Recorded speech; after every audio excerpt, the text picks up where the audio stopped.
اللهم صل على محمد وعلى آل محمد كما صليت على إبراهيم وعلى آل إبراهيم في العالمين إنك حميد مجيد. قال الله تبارك وتعالى في كلامه المجيد أعوذ بالله من الشيطان الرجيم. بسم الله الرحمن الرحيم. وضرب الله مثلا قرية كانت آمنة مطمئنة يأتيها رزقها رغدا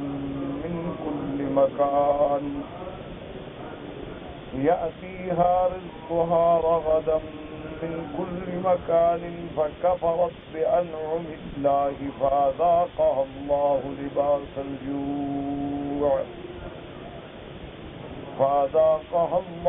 لباس الجوع والخوف بما كانوا يصنعون. ولقد جاءهم رسول منهم فكذبوه فأخذهم العذاب وهم ظالمون. قال المؤلف والمفسر رحمه الله تعالى: هذا مثل أريد به أهل مكة فإنها كانت آمنة مطمئنة مستقرة يتخطف الناس من حولها ومن دخلها كان آمنا لا يخاف، كما قال تعالى: وقالوا إن نتبع الهدى معك نتخطف من أرضنا أَفَلَمْ نُمَكِّنْ لَهُمْ حَرَمًا آمِنًا يُجْبَى إِلَيْهِ ثَمَرَاتُ كُلِّ شَيْءٍ رِزْقًا مِنْ لَدُنَّا وَهَكَذَا قَالَ هَاهُنَا يَأْتِيهَا رِزْقُهَا رَغَدًا حَنِيًّا سَهَلًا.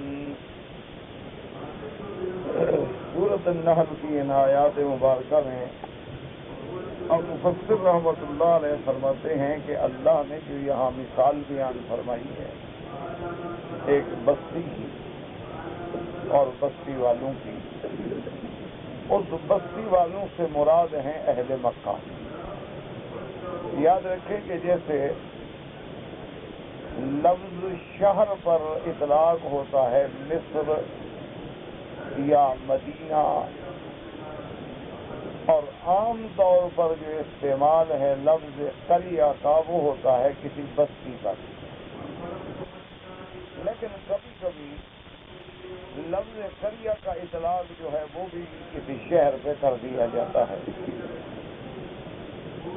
جیسے کہ قرآن مقدس میں اللہ تبارک و تعالی نے ایک دوسرے مقام پہ بھی ارشاد فرمایا ہے: لِتُنذِرَ أُمَّ الْقُرَىٰ وَمَنْ حَوْلَهَا، کہ آپ بستیوں کی ماں، ام القریٰ یعنی مکہ، اس کو بستیوں کی ماں کیوں کہا گیا؟ کہ جہاں سے جیسے ماں ہوگی تو اولاد ہوگی، اگر ماں ہی نہ ہو تو اولاد کیسے ہو سکتی؟ اگر بی بی حوا ہی نہ ہوتی تو پھر یہ توالد، تناسل، یہ سلسلہ ذریت بنی آدم کا ہوتا ہی نہیں. تو اس لیے ماں جو ہے نا اس کو وہ اصل سمجھا جاتا ہے. جیسے محاورات میں آپ کہتے ہیں ام الراس یا ام الدماغ، یعنی جو اصل ہے. تو اسی طرح اس مکہ مکرمہ کا ایک نام ام القریٰ بھی ہے. یہاں اس کا نام مکہ بھی ہے، یہاں اس کا نام بکہ بھی ہے، یہاں اس کا نام البلد بھی ہے، یہاں اس کا نام البلد الامین بھی ہے، یہاں اس کا نام کعبہ بھی ہے، یہاں اس کا نام مسجد الحرام بھی ہے، یہاں اس کا نام الحرم بھی ہے. اسی طرح ایک نام ام القریٰ بھی ہے کہ یہ بستیوں کی اصل ہے، کیونکہ سب سے پہلے اللہ تبارک و تعالیٰ نے اپنا گھر بنایا. اول بیت وضع للناس الذی ببکۃ مبارکا وہدی للعالمین. تو اس کے اول ہونے کا یہ عالم ہے کہ ابھی تک جب زمین نہیں بنائی گئی تھی تو پانی تھا، تو اس پانی پر عین اسی جگہ جہاں یہ کعبہ شریف ہے پانی کا ایک بلبلہ جو ہے وہ موجود تھا، یعنی گویا کہ یہ علامت تھی کہ اسی جگہ یہ اللہ کا گھر ہوگا۔ تو ابھی زمین نہیں بنائی گئی، تو سب سے پہلے جو ہے وہ پانی تھا، پھر اللہ تبارک و تعالیٰ نے اس پانی کو گاڑھا کر دیا، اور گاڑھا ہوتے ہوتے ہوتے وہ شکل میں آ گیا کہ وہ جیسے کہ آپ کسی مٹی کو گوندھ دیتے ہیں اور وہ جم جاتی ہے، اور پھر اس کو پھیلایا گیا، یعنی پہلے اس پانی کو گاڑھا کیا گیا، گاڑھے ہونے کے بعد وہ گویا کہ ایک کیچڑ کی شکل میں آیا، کیچڑ کے بعد وہ گوندھی ہوئی مٹی کی شکل میں آیا، تو پھر جیسے آدمی روٹی کا پہلے پیڑا بناتا ہے اور پھر روٹی پھیلاتا ہے، اس کو ایک پیڑے کی شکل دی گئی، اس کے بعد آسمان بنائے گئے اور پھر زمین کو بچھایا گیا۔ تو یہ ترتیب تھی اللہ تبارک و تعالیٰ کی تخلیق السماوات والارض میں، تو اس مناسبت سے اس کا نام ام القریٰ بھی رکھا گیا کہ اللہ نے حکم دیا کہ میرے محبوب صلی اللہ علیہ وسلم آپ ام القریٰ والوں کو اور ومن حولہا، اس کے ارد گرد یعنی جہاں تک دنیا ہے، آپ ڈرائیں جو کہ ہم نے آپ کو رحمت للعالمین بنا کے بھیجا ہے، اور ہم نے آپ کو نذیر للعالمین بنا کے بھیجا ہے۔ تو میرے کہنے کا مقصد یہ تھا کہ کبھی لفظ قریہ کا اطلاق جو ہے وہ بڑے شہر پہ بھی ہو جاتا ہے، اور بعض علماء نے یہ بھی فرمایا ہے کہ اصل میں جب مکہ آباد ہوا ہے تو گویا ایک بستی تھی، واد غیر ذی زرع، ایک ایسی وادی تھی کہ جس میں کوئی آبادی نہیں ہے اور جس میں کوئی انسان نہیں ہے اور جس میں کوئی پانی وغیرہ کا انتظام نہیں ہے، تو واد غیر ذی زرع عند بیتک المحرم۔ اسی لیے جب بھی ام اسماعیل علیہ السلام اپنے بیٹے کے ساتھ اس جگہ پہ آئیں تو کوئی آبادی بھی نہیں، کچھ بھی نہیں۔ پھر اس کے بعد بیوی آئیں، پھر قبیلہ جرہم آیا، پھر ایسا ایسا ایسا ایسا آبادی بنی۔ تو بہرحال ہر شہر جو ہے وہ پہلے بستی ہے، تو بستے بستے بستی ہے، تو اسی لیے کبھی اس پر اطلاق جو ہے وہ قریہ کا بھی کیا گیا، اور کبھی اس پر اطلاق جو ہے البلد کا بھی کیا گیا۔ لا اقسم بهذا البلد وانت حل بهذا البلد، اللہ نے فرمایا محمد مدنی مجھے اس بلد کی قسم ہے جہاں آپ پیدا ہوئے، تو مکہ مکرمہ ہے، کیونکہ حضور صلی اللہ علیہ وسلم کی ولادت جو ہے وہ مکہ میں ہے۔ اسی طرح اللہ تبارک و تعالی نے فرمایا والتین والزیتون وطور سینین وہذا البلد الامین، اللہ نے فرمایا مجھے تین کی قسم ہے، زیتون کی قسم ہے، طور سینین کی قسم ہے، اور اس بلد امانت والے امن والے کی قسم ہے۔ اس لیے اس کا اطلاق جو ہے لفظ بلد بھی آیا ہے، اور اسی پر اطلاق جو ہے لفظ قریہ بھی آیا ہے، اور اسی پر اطلاق جو ہے لفظ ام القریٰ بھی آیا ہے۔ تو اس لیے اب اللہ نے یہاں فرمایا وَضَرَبَ اللَّهُ مَثَلًا قَرْيَةً، یہ مثال ہے، اور اللہ نے قرآن میں بہت مثالیں دی ہیں۔ تِلْكَ الْأَمْثَالُ نَضْرِبُهَا لِلنَّاسِ، اللہ نے فرمایا کہ ہم کھول کے بیان کرتے ہیں مثالیں، کیونکہ مثال سے بات جلدی سمجھ آتی ہے، مثال دے کے سمجھاؤ نا تو انسان کے دماغ میں بات بیٹھ جاتی ہے، اس لیے اللہ نے قرآن میں مثالیں بھی بیان فرمائی۔ تو اب اللہ نے ایک بستی والوں کی مثال، تو اس لیے یاد رکھیں کہ اس آیت میں دو قول مبارک ہیں۔ مفسرین کرام رحمہم اللہ تعالی علیہم اجمعین فرماتے ہیں کہ ضرب اللہ مثلا قریۃ، معنی یہ ہے کہ مطلق کوئی بستی، یعنی کسی ایک بستی کی قید نہیں ہے، بلکہ اس سے مراد یہ ہے کہ کوئی بستی، اور بعض علماء نے فرمایا کہ نہیں، اس بستی سے مراد جو ہے وہ مکہ مکرمہ ہے۔ تو بہرحال بات سمجھیں، اللہ کی رحمتوں کا ایک اصول ہے، اللہ تبارک و تعالیٰ کے فیصلے جو ہیں وہ کبھی بدلہ نہیں کرتے۔ اللہ تبارک و تعالیٰ نے فرما دیا ہے کہ لا تبدیل لکلمات اللہ، اللہ کا جو فرمان ہوگا وہ کبھی تبدیل نہیں ہوگا۔ لا مبدل لکلماتہ، اللہ کے کلمات و احکام کو کوئی بدلنے والا نہیں۔ تو اس لیے یہ ایک اللہ کا فیصلہ ہے، اللہ تبارک و تعالیٰ کا حکم ہے، اور یہ ایک قاعدہ کلیہ ہے، یاد کر لیں کہ اگر تم اللہ کی نعمتوں کا شکر کرو گے تو اللہ نعمتیں بڑھا دیں گے۔ لئن شکرتم لأزیدنکم، اگر اللہ کی نعمتوں کا شکر کرو تو اللہ نعمتیں اپنی بڑھا دیتے ہیں۔ وَلَئِن كَفَرْتُمْ، اگر اللہ کی نعمتوں کی ناشکری کرو تو پھر اللہ کا عذاب جو ہے وہ بڑا سخت ہے اور انتہائی شدید ہے۔ جیسے فرمایا لَئِن شَكَرْتُمْ لَأَزِيدَنَّكُمْ وَلَئِن كَفَرْتُمْ إِنَّ عَذَابِي لَشَدِيدٌ۔ لیکن شرط یہ ہے کہ اللہ کی نعمتوں پہ شکر ہو۔ جب اللہ کی نعمتوں کا شکر کا کیا معنی ہوتا ہے، یاد رکھیں کہ پہلے تو یہ اعتقاد ہو کہ ہر نعمت دینے والا کون ہے، اللہ ہے، پھر اس نعمت کو اس کے حکم کے مطابق استعمال کریں، یہ ہے شکر۔ یہ شکر نہیں ہوتا کہ جیسے ہم روٹی کھاتے ہیں تو کہتے ہیں الحمدللہ اللہ تیرا شکر ہے، اور پانی پیتے ہیں تو کہتے ہیں اللہ تیرا شکر ہے، اور اسی طرح اگر کوئی داڑھی منڈواتا ہے وہ بھی کہتا ہے اللہ تیرا شکر ہے۔ ایک عادت ہے، ہو گئی ہے نعوذ باللہ، تو اس پہ تو شکر کرنے والا کافر ہو جاتا ہے، چینج آئے کہ لفظ شکر ادا کرے۔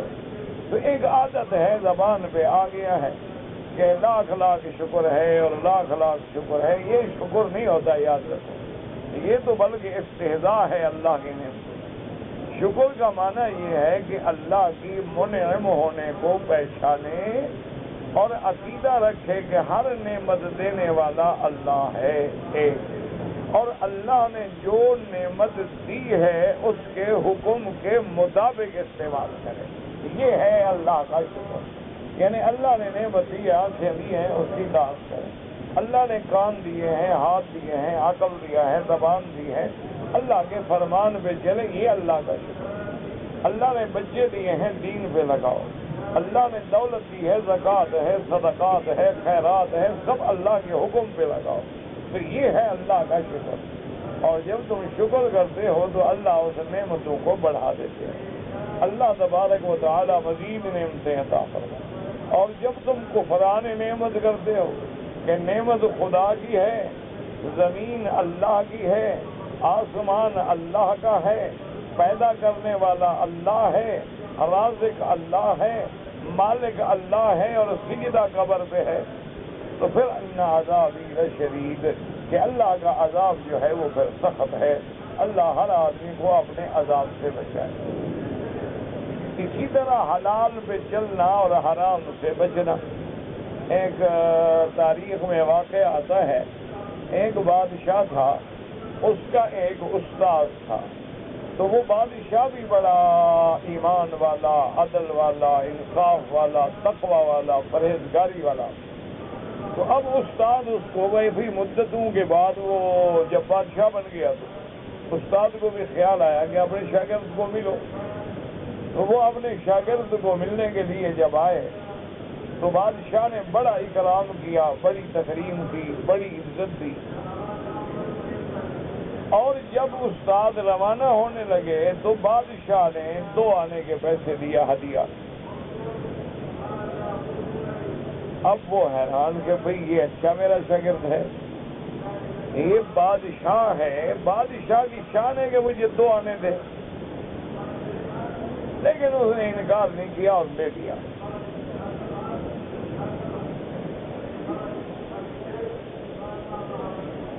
چار 5 سال کے بعد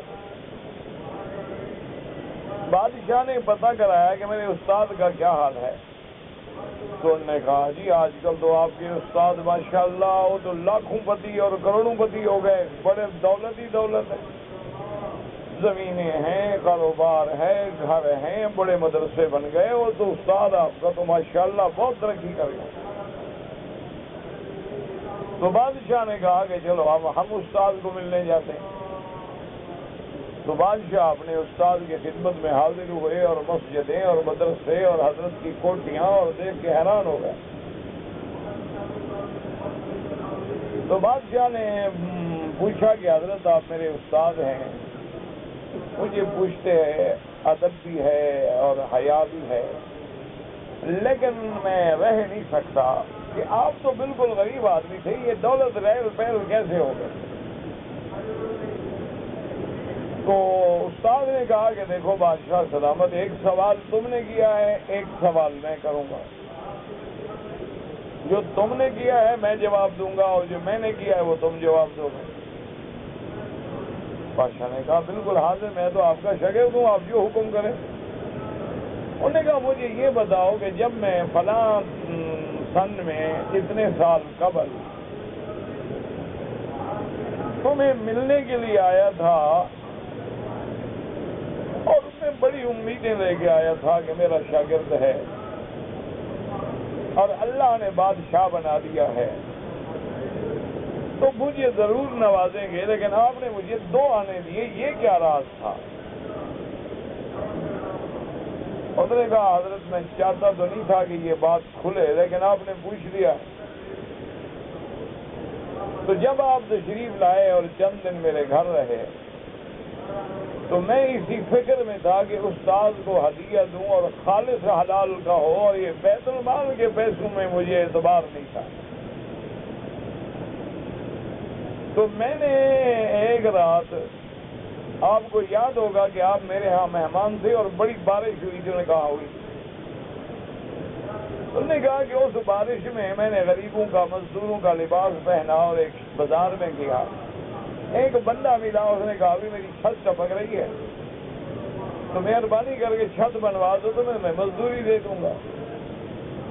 تو میں نے رات کو اس کے گھر میں کام کیا، اس کی چھت پہ مٹی ڈالی، اس کی چھت کی لپائی کی، اور اندر جو پانی تھا وہ کیچڑ صاف کیا، اور عین تہجد کے وقت فارغ ہوا، میں نے کہا بھی مزدوری دو اور میں جاؤں۔ اس نے کہا بھائی تم نے تو بڑی دیانت سے کام کیا ہے اور اتنا کام کیا ہے کہ 10 مزدور بھی نہیں کر سکتے، مہربانی کرو میں تمہیں مزدوری صبح دوں گا، آپ میری دکان پہ آ جائیں اور میں آپ کی مزدوری حاضر کروں گا، اور میرا دل کرتا ہے میں آپ کو کچھ زیادہ دوں۔ میں نے کہا بھائی میں دن کا مزدور ہوں نہیں، میں دن کو مزدوری نہیں کرتا، میں مزدوری کرتا ہوں رات کو، جو کچھ ہے مجھے دے دو۔ اس نے مجھے 2 آنے دے دیے، تو وہ 2 آنے میں نے رکھ لیے، یہی میرے پاس حلال تھا جو میں نے آپ کو دے دیا، اور میرے پاس کوئی متیقن حلال نہیں تھا۔ میں سوچتا تھا تو شبہ پڑ جاتا تھا کہ یہ اس لیے حرام نہ ہو، یہ اس لیے حرام نہ ہو، استاد کو کیسے دوں؟ تو انہوں نے فرمایا کہ پھر بادشاہ سلامت میرا قصہ کا جواب بھی سن لو، اس 2 آنے کی برکت ہے کہ آج میں لاکھ پتی بن گیا۔ آپ نے مجھے جو 2 آنے دیے تھے تو اس 2 آنے سے میں نے بیج خریدا تھا ایک چیز کا، وہ میں نے کاشت کیا اور بڑھتا گیا اور بڑھتا گیا، اور اللہ دیتے گئے۔ یہ آپ کے وہی 2 آنے ہیں جس کا یہ سارا پھل دیکھ رہے ہو جو حلال کہتے ہیں۔ تو اس لیے اللہ تبارک و تعالی جب آدمی بادشاہ ہو کے مزدوری کرے، جب بادشاہ ہو کے کتابیں لکھ کے اس کی مزدوری کے پیسے سے روٹی کھائیں، جب بادشاہ ہونے کے باوجود اللہ تبارک و تعالیٰ کا دلوں میں خوف ہو تو پھر اللہ ان کی زبان میں، ان کی باتوں میں، ان کے پیسے میں ایسی برکتیں عطا فرماتے ہیں کہ جن کی دنیا میں مثال نہیں۔ تو اس لیے اللہ کا یہ قاعدہ ہے کہ اللہ کی نعمتوں کا شکر کرو گے تو اللہ تبارک و تعالیٰ تمہیں اور زیادہ دیں گے، اور اگر اللہ کی نعمتوں کا کفر کرو گے تو اللہ کا عذاب بڑا سخت۔ اسی لیے کتب اسرائیلیہ میں، روایات اسرائیلیہ میں ایک واقعہ ہے کہ ایک بندہ سیدنا موسیٰ علیہ السلام کی خدمت میں حاضر ہوا۔ انہوں نے کہا کہ موسیٰ علیہ السلام کلیم اللہ، آپ اللہ کے پیارے ہیں، اللہ کے رسول ہیں، اولو العزم من الرسل ہیں، مہربانی کرو اللہ سے درخواست کرو کہ مجھے اللہ نے اتنی دولت دی ہے، اتنی نعمت دی ہے، مال ہے، مویشی ہیں، اولاد ہے، بچے ہیں، بیویاں ہیں، محلات ہیں، اب میں سنبھال ہی نہیں سکتا، اللہ بس مہربانی کرے مجھے اور نہیں چاہیے۔ مجھے اللہ نے اتنی نعمتیں دے دی ہیں کہ جن کا میں خواب ہی نہیں دیکھ، میں تصور ہی نہیں کر سکتا۔ تو اب میری طرف سے اپنی رب کی درگاہ میں درخواست پیش کریں کہ میرا اللہ آپ کا بندہ راضی ہے، اور اس کے علاوہ اور کچھ نہیں مانگتا۔ تو موسیٰ علیہ السلام نے بھی حضرت اللہ کی درگاہ میں درخواست کی۔ اللہ نے فرمایا کہ موسیٰ اس بندے سے کہو کہ تم میرا شکر چھوڑ دو، تو جب تم میرا شکر کرنا چھوڑ دو گے تو میں بھی نعمتیں دینی چھوڑ دوں گا، لیکن جب تک تم میرا شکر کرتے رہو گے تو میرے خزانے میں کون سی کمی ہے کہ میں تجھے نعمتیں نہ دوں۔ تو موسیٰ علیہ السلام نے بلایا اور نے کہا حضرت میں اللہ کا شکر کیسے چھوڑوں؟ اللہ کا شکر تو میں چھوڑ نہیں سکتا۔ تو نے کہا پھر یہ نعمتیں بھی اللہ تمہیں دیتے ہی رہیں۔ اسی لیے حضرت داؤد علیہ السلام کے بارے میں اللہ کے قرآن میں آیا ہے، اللہ نے حکم دیا اعملوا آل داؤد شکرا، کہ آل داؤد تم میری شکر کا انتظام کرو۔ تو حضرت داؤد علیہ السلام نے سارے خاندان کو بلایا اور بیٹھ کے 24 گھنٹے جو تھے وہ تقسیم کر دیے کہ بھائی یہ 24 گھنٹے ہیں، 1 گھنٹہ روزانہ تم نے اعتکاف بیٹھنا ہے اور اللہ کا شکر کرنا ہے، نماز پڑھنی ہے، قرآن پڑھنا، تلاوت کرنا۔ جب یہ گھنٹہ ختم ہو تمہیں چھٹی پر دوسرا آ جائے گا۔ تو مانا یہ تھا کہ ایسا انتظام کیا کہ حضرت داؤد کے گھر میں 24 گھنٹے میں کوئی 1 منٹ بھی ایسا نہیں ہوتا تھا جو غفلت سے گزرے۔ کوئی نہ کوئی گھر کا بندہ شکر میں لگا ہے، کوئی نہ کوئی گھر کا بندہ جو ہے وہ اللہ کی عبادت میں لگا ہوا ہے۔ اس کے باوجود ایک دن داؤد علیہ السلام بیٹھے تھے اور اپنے اللہ سے عرض کیا کہ مولا یہ سارا تو میں نے کر دیا ہے کہ ہر وقت الحمدللہ میرے گھر میں تیرا ذکر ہے اور میں بھی ہر وقت تیرے شکر اور تیرے ذکر میں ہوں، لیکن میرا اللہ اگر دیکھا جائے تو شکر کرنے کی توفیق بھی تو آپ دیتے ہیں نا، اگر آپ توفیق نہ دیں تو ہم شکر کیسے کریں؟ تو یہ جو ہم شکر کر رہے ہیں یہ بھی تو آپ توفیق دے رہے ہیں، تو کیسے شکر کریں؟ تو اللہ نے فرمایا الآن شکرت یا داؤد، اللہ نے فرمایا داؤد اب تم نے میرا شکر کیا کہ تم نے اپنی عاجزی کا اعتراف کر لیا ہے کہ ہم تیرا شکر کر ہی نہیں سکتے۔ اس لیے حضور پاک نے فرمایا کہ اللہ کے ایسے فرشتے بھی ہیں آسمانوں میں کہ جو سجدے میں ہیں تو قیامت تک سجدے میں رہیں گے، اور جو رکوع میں کھڑے ہیں قیامت تک رکوع میں رہیں گے، اور جو قیام میں ہیں تو قیامت تک قیام میں رہیں گے، اور جب قیامت ہوگی تو پھر بھی اقرار کریں گے ما عبدنا کا حق کا عبادت ہے کہ یا اللہ ہم تیری حق کی عبادت ادا نہ کر سکتے۔ اسی طرح آتا ہے ما شکرنا کا حق کا شکرک، ما عرفنا کا حق کا معرفتک، ما عبدنا کا حق کا عبادتک، اللہم لا نحصی ثناء علیک انت کما اثنیت علی نفسک۔ حضور نے فرمایا میرا اللہ ہم تیری ثنا بیان نہیں کر سکتے، ہم تیری تعریف نہیں کر سکتے جس تعریف کا تو شان والا اور حقدار ہے۔ تو اس لیے حکم ہے کہ اللہ کی نعمتوں پہ شکر کرو۔ اسی لیے میرے ایک پاک نبی کی سرکار دو عالم کی صلی اللہ علیہ وسلم کی دعا ہے، آپ نے دعا سکھلائی ہے کہ رب اجعلنی لک ذکارا لک شکارا لک رحابا لک مطواعا لک اواہا لک منیبا، یا اللہ ہمیں شکر والا بنا، یا اللہ ہمیں شاکرین میں شامل فرما۔ اسی لیے دعاؤں میں آتا ہے اللہم انی اسألک علما نافعا وقلبا خاشعا ولسانا ذاکرا وشفاء عن كل داء وتوفيقا لما تحب وترضى۔ اس لیے ہمیشہ یاد رکھیں کہ اللہ کی نعمتوں پہ شکر کریں اور اللہ تبارک و تعالی نعمتوں کو بڑھا دیں۔ اب یہاں ایک سوال پیدا ہوتا ہے کہ کافر تو خدا کو نہیں مانتے لیکن ان کی نعمتیں کیوں بڑھ جاتی ہیں؟ ایک شبہ پیدا ہوتا ہے لوگوں کے دلوں میں کہ جی کافر تو خدا کو نہیں مانتے، یہودی حضرت عزیر کو خدا کا بیٹا کہہ رہے ہیں، نصرانی حضرت عیسیٰ کو خدا کا بیٹا کہہ رہے ہیں، بی بی مریم کو اللہ میاں کی بیوی بنا رہے ہیں۔ وہ تو اتنے بڑے گندے مشرک ہیں، وہ تو اتنے بڑے ذلیل ثالث و ثلاثہ میں پڑے ہیں، لیکن ان کو جو نعمتیں مل رہی ہیں ان کے علاقے کی نعمتیں دیکھیں، موسم کی نعمتیں دیکھیں کہ آپ حیران ہو جاتے ہیں نا کہ ہم دیکھیں کہ خدا کے گھر میں بیٹھ کے گرمی میں پسینہ پسینہ ہوتے ہیں اور وہ کافر ہیں، لیکن موسم ایسا ہے کہ ہر وقت انجوائے کرتے ہیں۔ ایسا موسم ہے کہ لوگ گرمیاں گزارنے کے لیے وہاں بھاگتے ہیں کہ جی وہاں ہمیں موسم بہت اچھا ملے گا۔ ہم یہاں بارشوں کے لیے ترستے ہیں، وہاں ہر دن میں بارش ہوتی ہے، کوئی دن خالی نہیں جب بارش نہ ہو۔ ہم اپنے محنتوں کے بعد سال میں گندم کا ایک فصل اٹھاتے ہیں، وہ 3 اٹھاتے ہیں۔ ہمارے پاس جناب حالات ایسے ہیں کہ علم نہیں ہے، ان کے پاس کالج ختم ہی نہیں ہوتے۔ تو یہ کیا بات ہے؟ اس کے بارے میں سمجھیں کہ کبھی اللہ نعمتیں دیتے ہیں اپنے شکر گزاروں کو، اور کبھی اللہ نعمتیں دیتے ہیں اپنے نافرمانوں کو، وہ استدراج ہوتا ہے۔ کہ جیسے ہم سارا دن قرآن پڑھتے ہیں لیکن یہ طاقت نہیں ہے کہ یہاں سے 1 منٹ میں وہاں چلے جائیں، لیکن اب دیکھیں جن چلے جاتے ہیں، شیطان چلے جاتے ہیں، تو اب کوئی آدمی کیا کہے گا؟ نعوذ باللہ، شیطان عالم سے اچھا ہے کہ وہ تو 1 منٹ میں جہاں چاہے چلا جائے، ہوا بن جائے، جانور بن جائے، بندہ بن جائے، 1 منٹ میں اڑ جائے۔ تو اس کو جو چیز ملی ہے وہ استدراج ہے، اللہ اس کو دیتے جا رہے ہیں کہ دنیا کا امتحان کیسے ہو۔ اسی طرح سے امتحان ہوگا کہ ہم سمجھیں گے کہ ان کو جو کچھ مل رہا ہے وہ استدراجن ہے، اور جب وہ انتہا پہ پہنچیں گے تو آخر عذاب ہی عذاب ہے۔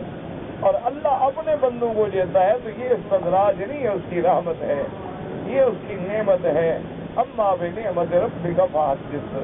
تو اسی لیے ان دونوں باتوں کو یاد رکھا کریں کہ نعمت تو کافر کو بھی ملتی ہے، نعمت مسلمان کو بھی ملتی ہے، اولاد کافر کے گھر میں بھی ہوتی ہے، اولاد مسلمان کے گھر میں بھی ہوتی ہے، بلکہ کافروں کی اولاد تو گوری چٹی ہے، مسلمانوں کی تو کالی کلوٹی ہے۔ لیکن وجہ یہ ہے کہ مومن ہر نعمت کو اللہ کی طرف سے سمجھتا ہے، اور کافر جو ہے وہ اسباب میں اٹک جاتا ہے۔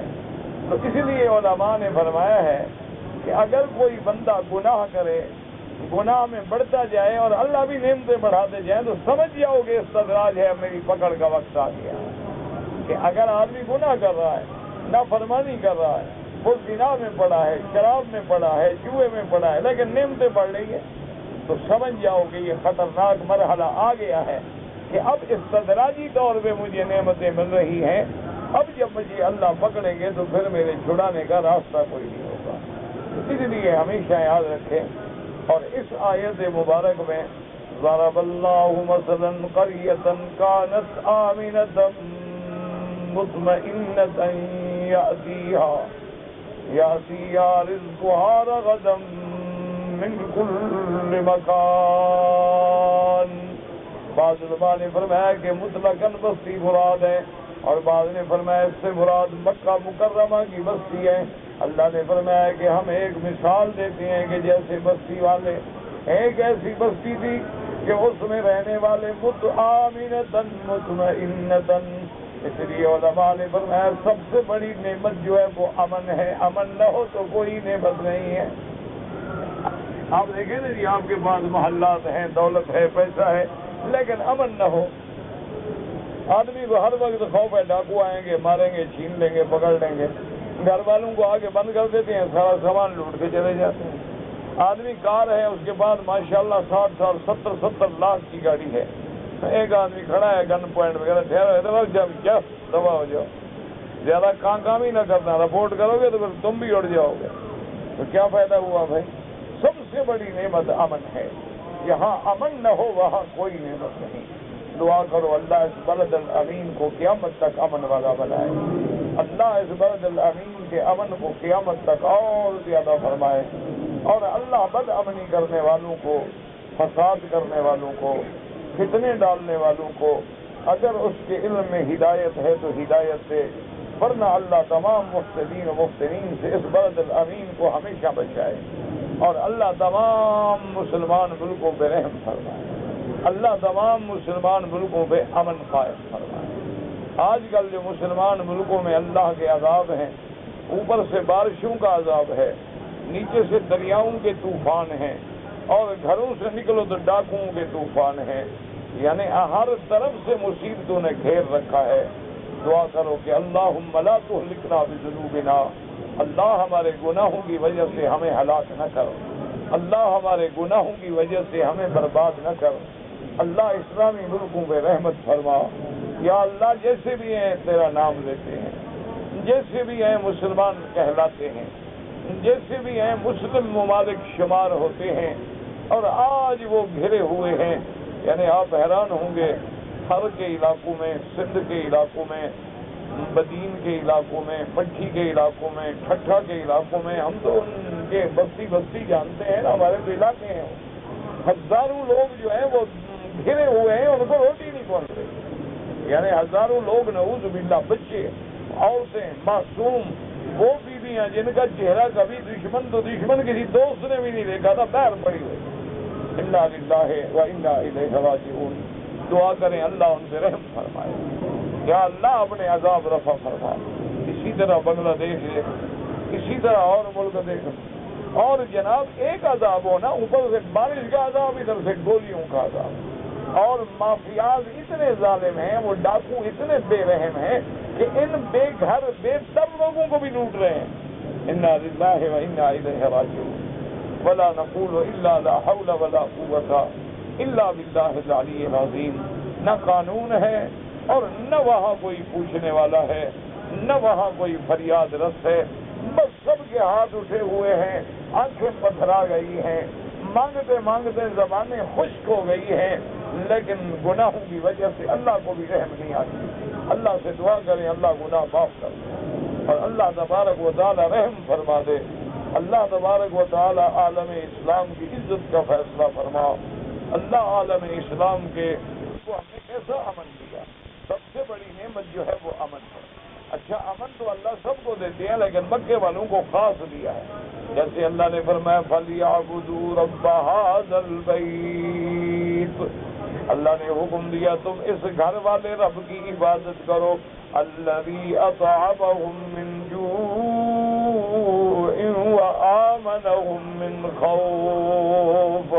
اللہ نے فرمایا کہ پھر دو نعمتیں ملیں گی، جب تم اس کعبے میں اللہ کی عبادت کرو گے تو اللہ تمہیں بھوک سے بھی بچائیں گے اور خوف سے بھی بچائیں گے، یعنی اللہ امن بھی نصیب فرمائیں گے، اور اللہ ارزاق میں اور رزق میں بھی برکتیں عطا فرمائیں گے۔ اسی طرح اللہ نے فرمایا کہ دیکھیں ہم نے اس بستی کو کیسے امن والا بنایا کہ اس کے ارد گرد میں لوگوں کو مارا جاتا ہے، قتل کیا جاتا ہے، ڈاکے ڈالے جاتے ہیں، لیکن حرم میں جو داخل ہوتا ہے من دخلہ کان آمنا اولم یروا انا جعلناہ حرما آمنا۔ اللہ نے فرمایا کیا تم غور نہیں کرتے ہو، کیا تم نہیں دیکھتے ہو ہم نے حرم کو کیسے امن والا بنایا کہ باپ کا قاتل ہے، دشمن ہے، لیکن حرم میں ہے تو کوئی نہیں چھیڑے گا، حرم میں ہے تو جانور کو بھی نہیں چھیڑے گا، حتیٰ کہ حکم ہے کہ اگر حرم کے حدود میں کوئی شکار ہے، کوئی جانور ہے، سائے کے نیچے بیٹھا ہے تو اس کو بھی مت چھیڑو، کسی بندہ تو بندہ، کسی درخت کو بھی نہ کاٹو، کسی ٹہنی کو بھی نہ کاٹو، کسی سایہ دار چیز کو بھی خراب نہ کرو۔ اسی طرح حکم ہے کہ حرم میں لقطہ ہے، کوئی چیز پڑی ہے تو نہ اٹھاؤ، تاکہ اللہ تبارک و تعالیٰ کے حرم کی حرمت و امن قائم رہے۔ اللہ نے فرمایا دیکھو ہم نے کیسی چیزیں دی، ضرب اللہ مثلا قریۃ کانت آمنۃ مطمئنۃ یأتیہا، امن والے، اطمینان والے، یأتیہا رزقہا رغدا من کل مکان، اللہ نے ان کو رزق دیا ہر طرف سے۔ کیا معنی ہر طرف سے؟ کہ ساری کائنات سے رزق آ رہا ہے۔ یجبا الیہ ثمرات کل شیء رزقا من لدنا، اللہ نے فرمایا ہم مکے والوں کے لیے ساری کائنات کے پھل جو ہے کھینچ کھینچ کے پہنچاتے ہیں، جیسے خلیل نے دعا فرمائی علیہ السلام وارزقہم من الثمرات لعلہم یشکرون۔ اور علماء فرماتے ہیں ثمرات کل شیء، اس کا معنی یہ نہیں کہ صرف پھل، اگر پھل ہوتے تو اللہ فرماتے ثمرات کل شجرۃ، لیکن اللہ نے فرمایا ثمرات کل شیء، ہر چیز کا پھل. کیا مانا؟ اگر مل ہے تو اس کا پھل کپڑے ہیں، اگر سیمنٹ فیکٹری ہے تو اس کا پھل جو ہے وہ سیمنٹ ہے، اسی طرح کوئی گاڑیوں کی فیکٹری ہے تو اس کا پھل جو ہے وہ گاڑیاں ہیں. اللہ نے فرمایا ہم حرم میں ہر چیز کا پھل پہنچائیں گے، ہر نعمت پہنچائیں گے. جو چیزیں ان کے ملک میں نہیں ملیں گی وہ بھی اللہ کے حرم میں ملیں گی. آپ دیکھتے نہیں ہمارے ملک میں ایک میلہ لگ جائے نا، کبھی کبھی پنجاب میں میلے شیلے لگتے ہیں نا، حالانکہ لاہور راوی دریا کے کنارے پہ ہے، لیکن وہاں پانی پینے کو نہیں ملتا. دریاؤں کنووں کے پانی اور نلوں کے پانی گدلے میلے ایسے ہو جاتے ہیں کہ پانی پی نہیں سکتا یار. لیکن اللہ کی نعمتوں پہ نظر ڈالیں کہ کروڑوں لوگ آتے ہیں، کروڑوں لوگ پیتے ہیں، کروڑوں لوگ بھرتے ہیں، کروڑوں لوگ اپنے کپڑے دھو کے لے جاتے ہیں، لیکن اللہ کی رحمت سے زمزم کے ذائقے میں بھی فرق نہیں آیا. کتنی بڑی نعمت ہے.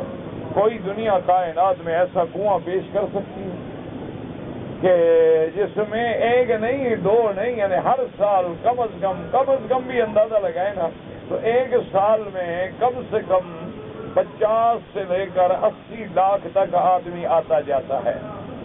یعنی رمضان میں، پھر حج میں اور عمرے میں ٹریولنگ جو ہے نا جی، اور 50 لاکھ آدمی پانی 5 وقت پیتا ہے، ڈبوں میں بھر کے لے جاتا ہے، اور زندہ تو زندہ اپنے مردوں کے لیے کفن بھی دھوتا ہے کہ چلو زندہ تو پی رہے ہیں، مردوں کو بھی پہنچا دیں. اس کے باوجود نہ پانی میں کمی ہے نہ ذائقہ تبدیل ہوا ہے. تو یہ اللہ کی نعمتیں ہیں. اور اسی طرح آپ دیکھیں کہ عرفات کے میدان میں آپ کے ملک میں سیب نہیں ملے گا اس وقت، لیکن عرفات میں دیکھو سیب ہے اور ساری کائنات کا پھل پڑا ہوا ہے. اس لیے فرمایا کہ یاتیھا رزقھا رغدا من کل مکان، ہم نے ان کے لیے ہر طرف سے رزق کے دروازے کھول دیے، خزانے کھول دیے، امن دیا، اطمینان دیا، رزق دیا، عزت دی. اور عزت ایسے دی کہ سارے قبائل دنیا کے مکے والوں کی ادب کرتے، احترام کرتے اور کہتے یہ ہم سے مجاور ہیں اللہ کے گھر کے، ان کا احترام کرو. یعنی اندازہ کریں سب عزت بھی ملی ہم، لیکن نتیجہ فَكَفَرَتْ بِأَنْعُمِ اللَّهِ فَأَذَاقَهَا اللَّهُ لِبَاسَ الْجُوعِ وَالْخَوْفِ بِمَا كَانُوا يَصْنَعُونَ. اللہ نے فرمایا کہ ان بستی والوں نے پھر میری نعمتوں کا کفر کیا. سب سے بڑی نعمت کون ہے؟ محمد الرسول اللہ صلی اللہ علیہ وسلم. قرآن پاک میں میرے طالب علم بھائی جو ہے نا اگر غور کریں گھر میں جا کے، قرآن پاک میں اللہ نے ساری نعمتیں دی، ساری نعمتوں کا ذکر کیا، لیکن کسی نعمت پہ اس اکرم الاکرمین ارحم الراحمین اس مالک نے منت و احسان نہیں لگایا، بلکہ ہمیں بھی حکم دیا، بندوں کو بھی حکم دیا کہ لا تبطلوا صدقاتکم بالمن والاذى. اللہ نے فرمایا اگر خیرات کرو، صدقات کرو تو احسان کر کے ضائع نہ کیا کرو. کسی کو خیرات دو، ہم تمہیں پالتے رہے، ہماری روٹیاں کھاتے رہے ہو، مولوی ہمیں باتیں کرتے ہیں، ہمارے ٹکڑوں پہ پلنے والے، یہ تمہارے ٹکڑے تمہیں کس نے دیے تھے؟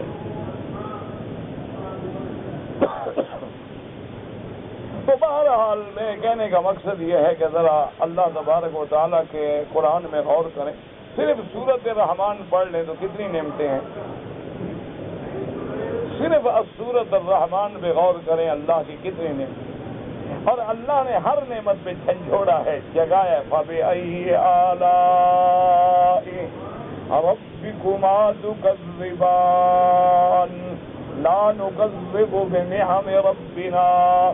اللہ ہر نعمت کے بعد فرماتے ہیں انس و جن میری کس کس نعمت کی تکذیب کرو گے. ایک ایک نعمت کا ذکر ہے، لیکن اللہ نے احسان نہیں کیا. ایک ایسی نعمت ہے جس پہ اللہ فرماتے ہیں لَقَدْ مَنَّ اللَّهُ عَلَى الْمُؤْمِنِينَ، قسم کھا کے اللہ فرماتے ہیں تحقیق پکی بات ہے کہ میں نے ایمان والوں پہ احسان کیا ہے، میں نے منت لگائی ہے۔ میرا اللہ وہ کون سی منت فرمایا؟ میں نے ان کو محمد مصطفیٰ نبی دیا ہے صلی اللہ۔ یہ سب سے بڑی نعمت جس پہ اللہ نے خود فرمایا، اس سے بڑی نعمت کوئی ہو ہی نہیں سکتی۔ اسی لیے فرمایا اذ بعث فیہم رسولا، کہ میں نے ان میں رسول بھیجا، افضل الرسل بھیجا، سید الرسل بھیجا، خاتم الرسل بھیجا۔ اور میری نعمت یہ ہے، منت یہ ہے کہ ان میں سے میں نے محمد مدنی بھیجا۔ میں نے قریش میں پیدا کیا، میں نے بنو ہاشم میں پیدا کیا۔ لقد جاءکم رسول من انفسکم، ہم نے تم میں سے رسول بھیجا ہے۔ اللہ نے فرمایا اگر میں جبریل بھیجتا تو مسئلہ حل نہ ہوتا، فرشتہ بھیجتا تو مسئلہ حل نہ ہوتا، اگر کسی اور جنس سے اور قبیلے سے اور قوم سے بھیجتا تو مسئلہ حل نہ ہوتا، لیکن میرا منت یہ ہے، احسان یہ ہے کہ میں نے نبی بھیجا، افضل الرسل بھیجا، خاتم الرسل بھیجا، خاتم الانبیاء والمرسلین بھیجا، شفیع المذنبین بھیجا، سید الاولین والآخرین بھیجا، اور بھیجا بھی تم میں سے، تمہارے قبیلہ قریش بنی ہاشم میں سے، عبد المطلب کے گھرانے میں سے، وہ پیدا بھی تم میں ہوا، نشا بھی تمہارے سامنے، پروان بھی تمہارے سامنے چلا ہے، یہ میرا احسان سمجھو مانو۔ اس لیے اللہ کی نعمتیں ہیں۔ لیکن مکے والوں نے کیا کیا؟ کفرت، اللہ کے نبی پر ایمان نہ لے آئے، تو اللہ کی نعمت کا شکر تو نہ کیا نا۔ شکر تو یہ تھا کہ سارے کے سارے کلمہ پڑھتے، شکر تو یہ تھا کہ سارے کے سارے میرے بدری کے غلام بن جاتے، لیکن نعوذ باللہ انہوں نے تو صرف یہ نہیں کہ نہیں مانا، تکذیب کی، جھٹلایا، استہزاء کیا، اور آپ کو قدم قدم پہ دکھ پہنچایا، آپ کو جادوگر کہا، آپ کو کاہن کہا، آپ کو شاعر کہا، آپ کو جھوٹا کہا، آپ کو کذاب کہا، راستے میں کانٹے بچھائے۔ میرے مدنی نماز پڑھ رہے ہیں، ابو جہل بدبخت نے ایک جانور کی اوجری لے کے حضور کے سر پہ رکھ دی۔ کون سا ظلم و ستم ہے؟ اسی لیے اللہ نے فرمایا کہ میں نے اس بستی والوں کو نعمت دی لیکن کفر کیا، اور جب انہوں نے کفر کیا فَأَذَاقَهَا اللَّهُ لِبَاسَ الْجُوعِ وَالْخَوْفِ بِمَا كَانُوا يَصْنَعُونَ۔ انہوں نے جب اللہ کی نعمتوں کی ناشکری کی، اللہ فرماتے ہیں پھر میں نے بھی ان کو بھوک کا لباس پہنا دیا، پھر میں نے بھی ان کو ڈر کا لباس پہنا دیا۔ کیا مانا؟ جیسے لباس پورے بدن کو شامل ہوتا ہے، ایسی بھوک مسلط کی کہ ان کے سارے بدن پر چھا جائے، اور ایسا ڈر مسلط کر دیا کہ کوئی بھی کھٹکا سنے تو کہے ہمارے اوپر کوئی بلا آ رہی ہے۔ یحسبون کل صیحۃ علیہم، کوئی بھی کھٹکا ہو، کوئی بھی آواز ہو، یہ سمجھتے ہیں کہ ہم پہ بجلی گری، اور ایسی بھوک آئی مکے والوں پہ 7 سال کا ایسا قحط پڑا ہے کہ ان کو بھوک کی شدت سے دھواں نظر آتا تھا، اور بھوک کی شدت سے چمڑے، سڑکوں سے چمڑے ڈھونڈ ڈھونڈ کے ابال کے پیتے تھے، اور بھوک کی وجہ سے مردار کھاتے تھے، اور بھوک کی وجہ سے مردار جانوروں کو گھروں سے نکال کے، اور ان کو جا کے کافورات میں سے چیزیں ڈھونڈ ڈھونڈ کے جان بچانے کے لیے کھاتے تھے۔ اللہ نے فرمایا فَأَذَاقَهَا اللَّهُ لِبَاسَ الْجُوعِ وَالْخَوْفِ بِمَا كَانُوا يَصْنَعُونَ۔ اور یاد رکھو اللہ کسی کو عذاب نہیں دیتے، اللہ کبھی ظلم نہیں کرتے، منزہ ہے ظلم سے۔ ان اللہ لا یظلم مثقال ذرۃ، اور کہیں فرمایا وما ربک بظلام للعبید، اور کہیں فرمایا وما ظلمناہم ولکن كانوا انفسهم یظلمون. اللہ کبھی کسی پہ ظلم نہیں کرتے. ہم اپنے گناہوں کو اللہ معافی دیتے ہیں، معافی دیتے ہیں، معافی دیتے ہیں، معافی دیتے ہیں، ڈھیل دیتے ہیں، موقع دیتے ہیں، توبہ کی فرصت دیتے ہیں، ہدایت کے ذریعے بھیجتے ہیں. لیکن جب ہم ناشکری پہ بالکل پکے ہو جاتے ہیں تو پھر جھٹکا آتا ہے عذاب کا. تو اللہ نے پھر مکے والوں پہ بھی عذاب مسلط کیا. دعا کریں اللہ تمام عالم اسلام سے عذاب اٹھا دیں.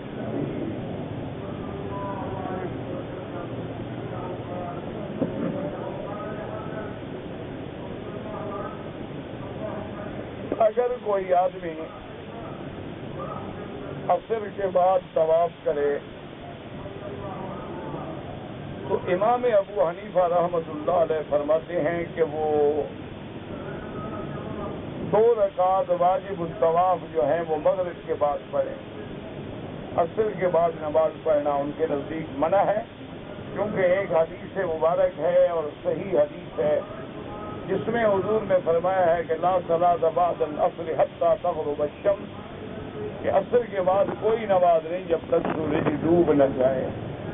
لیکن باقی ائمہ کے نزدیک اللہ کے حرم میں مسجد الحرام میں اگر طواف کرے اور 2 رکعت پڑھ لے تو وہ کہتے ہیں جائز ہے، یعنی اگر پڑھ لے تو کوئی حرج نہیں. لیکن ایک بات کو سمجھا کرو، اسی لیے میں نے کئی دفعہ عرض کیا ہے، خدا کرے کہ آپ کو بھی اور مجھے بھی اللہ سمجھنے کی توفیق ہے، کہ ہر مسئلے میں یہ میں نہیں کہتا، آپ گھر میں جا کے کبھی غور کریں. اگر اللہ نے علم دیا ہے تو مطالعہ کریں، کتابیں دیکھیں، حدیثیں پڑھیں. امام صاحب رحمت اللہ علیہ ایسے حضور کی اطاعت میں، اتباع میں ڈوبے ہوئے ہیں کہ وہ کوشش کرتے ہیں کہ قرآن پاک اور حدیث پاک کی کسی بھی حالت میں مخالفت نہ ہو، ہر حال میں اتباع. اس لیے ان کا قول جو ہے نا بڑا جامع قول ہوتا ہے. اب مثال کے طور پہ میں نے مان لیا کہ آپ نے فجر کے بعد طواف کیا اور سورج سے پہلے نفل پڑھ لی، ٹھیک. کہ امام احمد ابن حنبل رحمۃ اللہ علیہ جائز فرماتے ہیں. آمنا ایک وقت کے امام ہیں، اللہ ان کی قبروں پہ کروڑوں رحمتیں فرمائے، ہمیں کوئی جھگڑا نہیں. ان کے نزدیک عصر کے بعد بھی اگر طواف کرو اور 2 رکعت پڑھ لو تو کہتے ہیں جائز ہے. لیکن ایک امام تو مخالف ہے نا بھائی، ان کے نزدیک جائز ہے لیکن امام ابو حنیفہ مخالف ہے. اچھا مخالف کیوں ہے؟ کہ ایک حدیث ہے کہ عصر کے بعد نماز نہیں جب تک سورج نہ ڈوبے. اگر ایک روایت میں گنجائش ہے تو دوسری جگہ رکاوٹ بھی کھڑی ہے. یعنی اگر ایک حدیث میں گنجائش آ رہی ہے کہ یا بنی عبد مناف کہ ان کو مت روکو، جب چاہے نماز کریں، جب چاہے طواف کریں، حدیث اجازت دے رہی ہے، تو دوسری حدیث منع بھی کر رہی ہے. اگر ہم نے مغرب کے بعد 2 رکعت پڑھی تو کوئی حدیث رکاوٹ ہے؟ ٹھنڈے دل. اگر ہم نے 2 رکعت فجر کو سورج نکلنے کے بعد پڑھی تو کوئی حدیث رکاوٹ بنے گی؟ تو مانا یہ ہے کہ دونوں حدیثوں پہ عمل ہو جائے گا اور کوئی حدیث جو ہے اس کی رکاوٹ بھی نہیں بنے گی. تو اسی لیے کوشش کریں کہ اللہ ہمیں ہر حدیث کی اطاعت و اتباع کی توفیق عطا فرمائے. تو اس لیے ائمہ کرام جو ہیں، یہ ایک الگ بات ہے کہ ہمارا ذہن بہت کم ہوتا ہے، علم بہت کم ہوتا ہے، اور کسی ائمہ فقہا رحمہم اللہ علیہم اجمعین کے قول کو دیکھ کے اور اپنے مسلک کے خلاف دیکھ کے فوراً اچھل پڑتے ہیں. یہ ہماری جہالت ہوتی ہے. اگر غور کریں تو تمام ائمہ کی محنتوں کو اللہ قبول فرمائے رحمت اللہ علیہم اجمعین.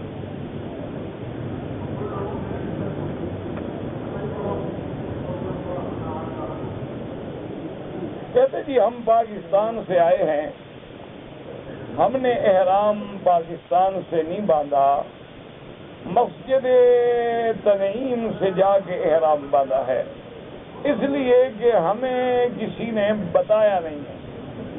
آپ نے کتنوں سے پوچھا جنہوں نے آپ کو نہیں بتایا؟ کسی ایک مولوی کا نام لو نا، ہم اس کے پاس گئے، اس سے مسئلہ پوچھا، اس نے نہیں بتایا. تمہیں ٹکٹ کے بارے میں لوگوں نے بتا دیا، پاسپورٹ بنوانے کے بارے میں بتا دیا، آئیڈینٹی کارڈ لینے کے بارے میں بتا دیا، ایکسچینج کرا کے ڈالر لینے میں بتلا دیا، اور تم چڑھے بھی اسی جہاز سے ہو جو جدہ آ رہا ہے، جو یورپ جا رہا تھا اس پہ بھی نہیں چڑھے، وہ بھی تمہیں بتا دیا، ایئر ہوسٹس کے ہاتھوں مبارک ہاتھوں سے کھانا بھی بتا دیا ماشاءاللہ، صرف تمہیں عمرہ نہیں بتایا، اس لیے کہ تمہیں عمرے کی غرض نہیں تھی، تم پکنک پہ آ رہے تھے، عمرے پہ نہیں آ رہے۔ اگر تم عمرے پہ آتے تو پہلے مسئلہ پوچھتے، عمرہ کی کتاب پڑھتے، کسی عالم کے پاس جا کے ساری باتیں سمجھتے اور پھر عمرہ کرتے۔ تمہیں دین سے غرض نہیں تھی، چلو جی چھوڑو جی، اور جی لوگ جیسے کریں گے ہم بھی کر لیں گے۔ تو اس لیے اب جناب آپ میقات کے عمرے سے بھی محروم ہو گئے، اور ایک بکری بطور دم بھی پڑ گئی کہ اللہ کے گھر میں حرم مکہ میں ایک بکری ذبح کر کے کھلائیں، اور وہ جو میقات کا عمرہ ملنا تھا اس سے بھی آپ محروم ہو گئے۔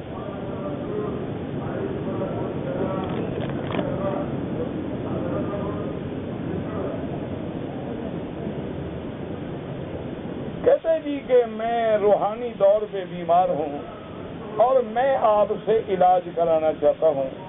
علاج معالج سے کرایا جاتا ہے یا بیمار سے؟ میں تو خود بیمار ہوں۔ علاج کے لیے ڈاکٹر کے پاس آدمی جاتا ہے یا بیمار کے پاس جاتا ہے؟ یار تم بیمار ہو میرا علاج کرو۔ تو میرا بھائی میں تو جسمانی بھی بیمار ہوں، روحانی بھی بیمار ہوں، اس لیے آپ کوئی اہل اللہ، کوئی اللہ والا، کوئی اولیاء اللہ ڈھونڈیں اور اس کی صحبت میں رہیں۔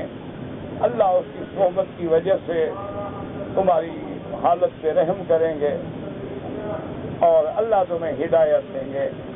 اللہ سے میں دعا کر سکتا ہوں ورنہ میں تو تم سے بھی زیادہ مریض ہوں۔ کہتے ہیں جی کہ میں نے یہ نیت کر لی تھی کہ مسجد الحرام میں جتنے دن قیام کروں گا ہر نماز کے بعد یا پہلے 4 نفل پڑھوں گا اور 1 ربع یعنی پونا سپارہ قرآن پڑھوں گا۔ کیا اب ضروری ہے؟ ہاں جی اب تو ضروری ہے۔ تم کو کسی نے کہا تھا کہ کرو؟ تم نے نیت کی ہے تو اب پورا کرو۔ اور کتنے دن رہو گے اور 4 نفل پڑھنے یا 1 پاؤ پارا قرآن کا پڑھنا کوئی اتنی بڑا مشکل تو نہیں ہے کہ جس میں تم پھنس گئے ہو کہ تمہاری مدد کی جائے۔ خیر ہے، پڑھ لو گے انشاءاللہ۔ اب لازم ہے، تمہارے ذمے ہے، پورا کرنا ہے۔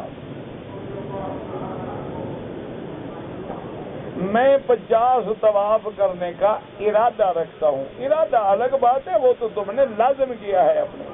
اللہ توفیق دے، نصیب کرے، ہو جائے الحمدللہ، نہ ہوں الحمدللہ۔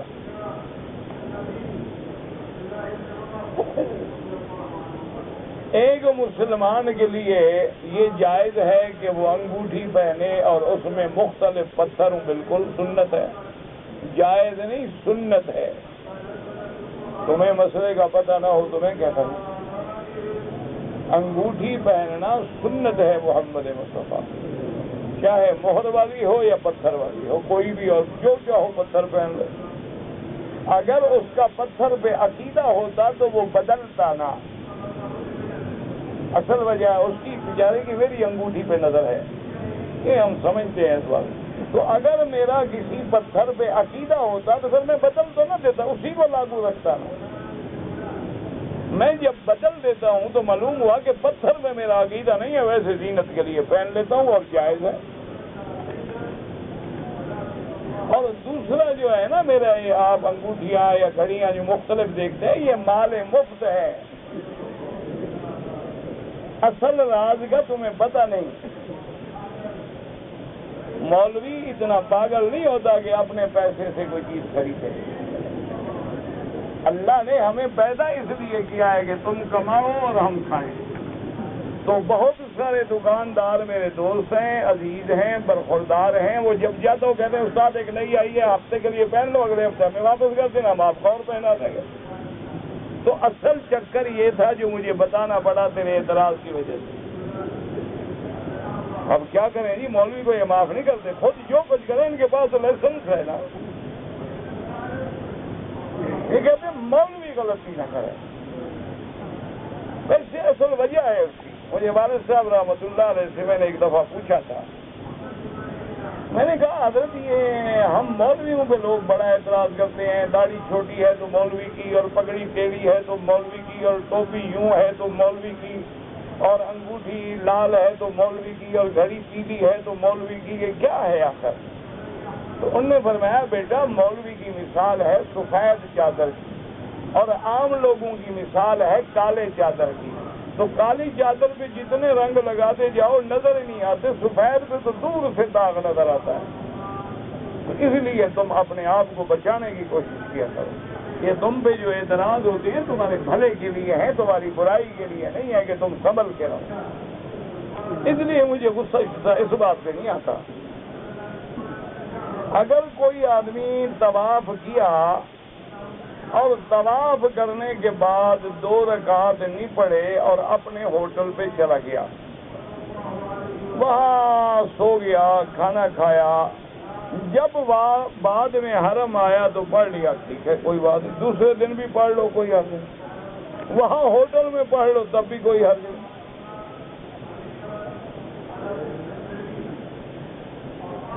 میرا بھائی فوت ہو گیا ہے, اگر میں قرآن پڑھ کے اس کو بخشوں بالکل جائز ہے.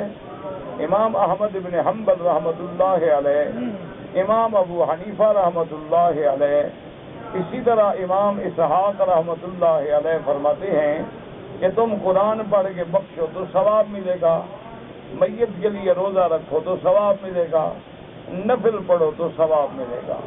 صرف امام شافعی اور امام مالک رحمۃ اللہ وہ قائل نہیں ہیں. وہ کہتے ہیں الیس للانسان الا ما سعی, انسان کو وہی ملتا ہے جو وہ خود کرتا ہے. لیکن یہ تینوں ائمہ جواب دیتے ہیں کہ اس انسان سے مراد کافر ہے, اس انسان سے مراد مومن ہے ہی نہیں, کیونکہ مومن کا تو قرآن خود کہہ رہا ہے واتبعتہم ذریتہم, کہ قیامت والے دن اللہ اولاد کو والدین کے نیک عمل کی وجہ سے جنت میں بھیج دیں گے. وہ تو دوسرے کی وجہ سے جنت میں جا رہا ہے. اسی طرح حضور نے فرمایا ولد صالح یدعو لہ, آدمی مر جائے اس کی اولاد نیک ہو اور دعا کرے تو اس کو فائدہ ہوگا. تو اس لیے بہرحال فائدہ ہوگا. آپ بالکل پڑھیں اور ان بھائی کے لیے بلکہ دعا کریں جتنے عزیز اقارب مسلمان فوت ہو, اللہ ان کی قبروں کو باغ جنت بنائے. کہہ رہے جی میں نے ابن کثیر لینی ہے تو آپ جا کے مکتبہ سے لے لیں. ابن کثیر تو حافظ ابن کثیر کی لکھی ہوئی ہے. باقی ترجمہ اردو کا جو ہے میں نہیں جانتا کہ کس کا اچھا ہے. میں نے 1-2 ترجمے دیکھے ہیں اردو کے, لیکن وہ ایسے ہیں ماشاء اللہ کہ جس مشکل لفظ کی بات ہو وہ ترجمہ کرتا ہی نہیں. وہ ایسے ترجمے ہیں ماشاء اللہ جو آسان ہیں وہ تو کرتا ہے, اور جہاں لفظ مشکل آ جائے وہ 4-4, 6-6 سطر چھوڑ دیتا ہے. بس اس کو آتا نہیں نا بیچارے کو, کیا کریں. تو اس لیے بہرحال جو میں نے دیکھا ان کا حال تو یہ تھا, باقی اللہ کو پتا ہے. لیکن ایک بات یاد رکھو, یہ جتنی تفسیریں ہیں نا کسی استاد کے بغیر نہ پڑھنا, ورنہ فائدے سے زیادہ گمراہ ہو جاؤ. کسی استاد سے رجوع کرو اور عالم کے پاس بیٹھ کے تھوڑا تھوڑا روز پڑھا کرو, تاکہ تمہیں 1-2 پارے پڑھ لو گے نا تو استاد سمجھا دے گا کہ کیسے سمجھنا ہے. قرآن کے محکمات کیا ہیں, متشابہات کیا ہیں, ناسخ کیا ہے, منسوخ کیا ہے, اور سور مکیہ کیا ہیں, سور مدنیہ کیا ہیں, اس میں احکام کیا ہیں, اخبار کیا ہیں, قصص کیا ہیں, وعد کیا ہے, وعید کیا ہے, تخویفات کیا ہیں, تحدیدات کیا ہیں, توبیخات کیا, یہ سارا علم ہے. ورنہ تم تو صرف اردو پڑھتے جاؤ گے نا, تو پھر اردو والا جو ترجمہ اس میں تو یہ بھی پتہ نہیں لگے گا کہ یہاں وقف کرنا ہے کہ نہیں کرنا, ترجمہ تو بدل جائے گا.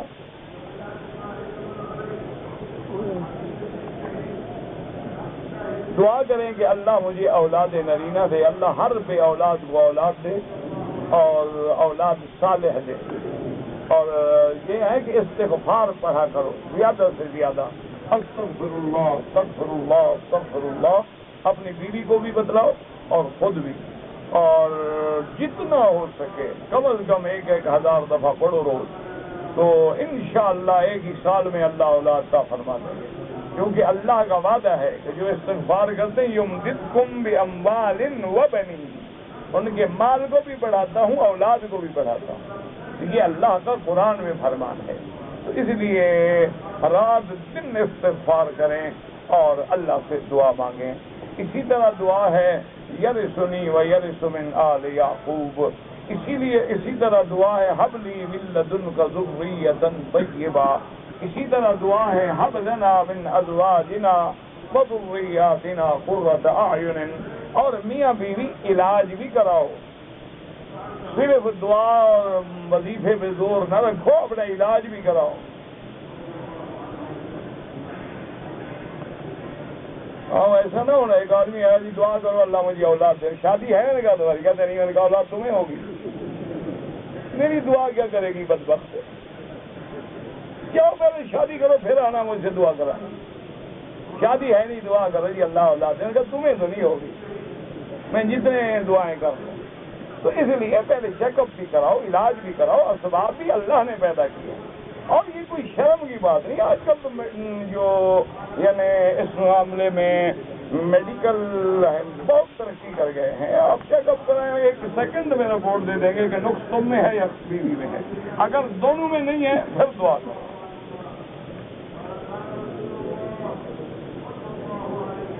اگر ایک آدمی آفاقی ہے، عمرے پہ آیا ہے، اب وہ اپنے رشتہ داروں کو ملنے کے لیے جدہ جاتا ہے، تو واپسی پہ عمرہ ضروری ہے؟ کوئی ضروری نہیں۔ جدہ میقات نہیں ہے، جدہ حرم سے باہر ہے، میقات یلملم ہے، ادھر جحفہ ہے، ادھر بیر علی ہے، ادھر اپنا وادی سیل ہے، تو جدے سے احرام ضروری نہیں، باندھنا چاہو باندھ لو۔